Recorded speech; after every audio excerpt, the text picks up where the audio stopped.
Sekarang kita berlanjut ke materi yang keempat, yaitu tag HTML. Sebelumnya, perkenalkan nama saya Stanley Anton Winata, dan di sini saya akan menjelaskan mengenai cara membuat, kemudian struktur dan juga contoh dari tag-tag HTML itu sendiri.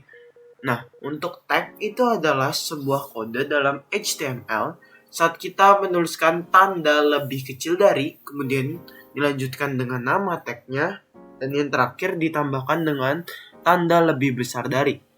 Nah, ini tuh bisa dibagi menjadi dua, yaitu yang berpasangan dan juga tidak berpasangan. Jika berpasangan memiliki tag pembuka dan juga tag penutup. Nah, tag penutup itu sendiri memiliki garis miring di depan nama tagnya. Nah, selanjutnya di sini ada struktur dasar dari HTML, di mana di dalamnya terdapat doctype HTML, kemudian ada head dan juga ada body. Nah, yang akan dibahas adalah tag-tag apa saja yang bisa ada di dalam head dan juga di dalam body. Nah, kita mulai dulu dari yang bagian head. Nah, yang pertama ada judul halaman, di mana kita bisa menggunakan tag title. Dan dimanapun atau apapun yang kita akan tulis atau di tengah tag itu, nah itu akan menjadi judul dalam tab di browser kita. Kemudian untuk yang kedua ada CSS. Nah, itu kita bisa menggunakan text style. Dan kemudian yang ketiga ada JavaScript. Kita menggunakan TypeScript. Dan yang terakhir ada metadata, dimana kita bisa menggunakan tag meta. Dan ini merupakan suatu hal yang penting karena bisa mendeskripsikan website kita dengan contoh. Nih, ada contoh metadata, di mana ada beberapa penjelasan, bisa dengan menuliskan char set atau char set atau karakter set, dan ada encodingnya. Kemudian ada deskripsi dari website kita, habis itu ada keywordsnya, dan juga author atau pembuatnya. Nah, ini tuh sangat penting untuk search engine agar dapat dengan mudah untuk mengidentifikasi website kita. Dan itulah tag-tag yang ada di head. Nah, kita lanjut ke bagian body. Nah, ini ada beberapa tag-tag yang bisa ditulis dalam body. Nah, yang pertama yaitu untuk teks. Nah, kita bisa simpan heading dalam teks itu sendiri. Nah, HTML ini memiliki 6 level heading. Mulai dari heading yang pertama yang paling besar, kemudian heading yang ke-6 itu yang paling kecil. Nah, untuk penulisan paragraf kita bisa menggunakan tag P. Nah, untuk yang kedua, dalam pendukung teks kita bisa menggunakan tag-tag seperti BR nih untuk menambahkan baris baru. Kemudian HR untuk menambahkan garis horizontal, dan juga ada EM dan juga strong. Nah, selanjutnya untuk yang ketiga yaitu kita bisa menyimpan gambar juga. Nah, dapat menggunakan tag IMG atau image. Kemudian yang selanjutnya ada untuk menyimpan hyperlink, dimana kita bisa menggunakan tag A atau anchor. Nah, kemudian yang kelima itu kita bisa membuat list, atau jika di Microsoft Word kita sebutnya sebagai bullets and numbering, yang terdiri dari tag UL atau unordered list atau list yang tidak terurut, di mana ada titik, habis itu garis, dan juga ada panah. Kemudian ada OL atau ordered list, di mana itu yang terurut. Kemudian ada UL. Nah, di mana UL dan OL ini akan ada LI atau list item. Kemudian ada juga DL atau definition list, kemudian ada juga DT dan juga DD. Nah, selanjutnya ini juga ada beberapa lagi, yaitu kita juga bisa menyimpan tabel dengan tag table, dan juga di dalamnya itu bisa ada head dan juga T-body.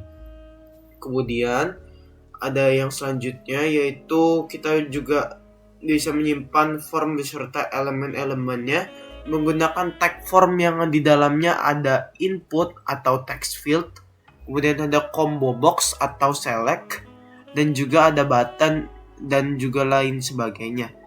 Kemudian di body kita juga bisa menyimpan JavaScript dengan menggunakan text script. Kita juga bisa menyimpan objek atau objek multimedia seperti flash. Kemudian yang terakhir itu kita bisa melakukan grouping, di mana grouping dari tag-tag yang ada di HTML menggunakan tag div dan juga tag span, yang sangat penting untuk kita mempelajari CSS di kemudian hari. Nah, kemudian selanjutnya ada yang namanya tag komentar. Nah, tag komentar ini cukup penting, jadi biasakan kalian untuk menyimpan di dalam halaman web kalian sendiri. Tiap bahasanya memiliki komentar sendiri. Nah, untuk HTML-nya kalian menggunakan buka kurung, tanda seru, minus-minus. Kemudian di akhir titik, minus-minus, dan tutup kurung. Nah, biasanya nih hanya untuk developer, jadi tidak akan tampil ke browser yang dibuka. Jadi hanya kelihatan untuk developernya ya. Kemudian kita berpindah ke struktur sebuah tag. Nah, struktur sebuah tag ini diawali dengan nama tag. Kemudian kalian boleh menambahkan atribut. Lalu setiap atribut harus memiliki value-nya. Contohnya seperti ini. Saya punya tab body. Body yaitu nama tag-nya. Kemudian saya punya atribut back color. Nah, fungsinya back color ini adalah untuk merubah warna background. Lalu jadinya inputnya itu nilai atau value-nya adalah light blue. Jadi warna background body-nya akan menjadi biru terang di akhir. Nah, sebuah tag ini boleh juga memiliki lebih dari satu atribut. Contohnya seperti ini ya. Kemudian body punya BK. Jadi contohnya body punya back color, ID, dan class dalam satu tag. Namun kalian juga boleh tidak memiliki atribut sama sekali kok.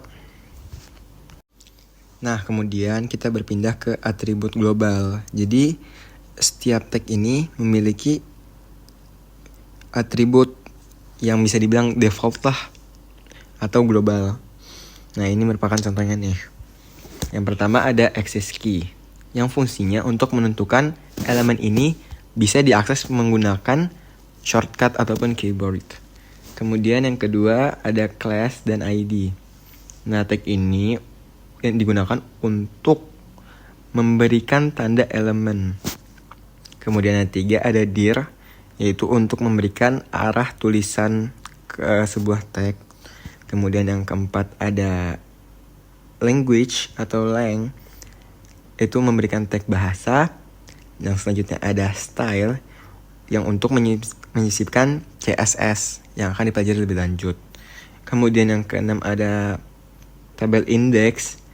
Nah, ini tuh untuk menentukan urutan form kalian guys di browser nanti. Dan yang terakhir ada title atau title. Ini itu untuk memberikan judul elemen kepada tag kalian. Nah, jika kalian ingin membuka tag tersebut atau mencari tahu lebih dalam tentang fungsinya, kalian bisa membuka link ini ya.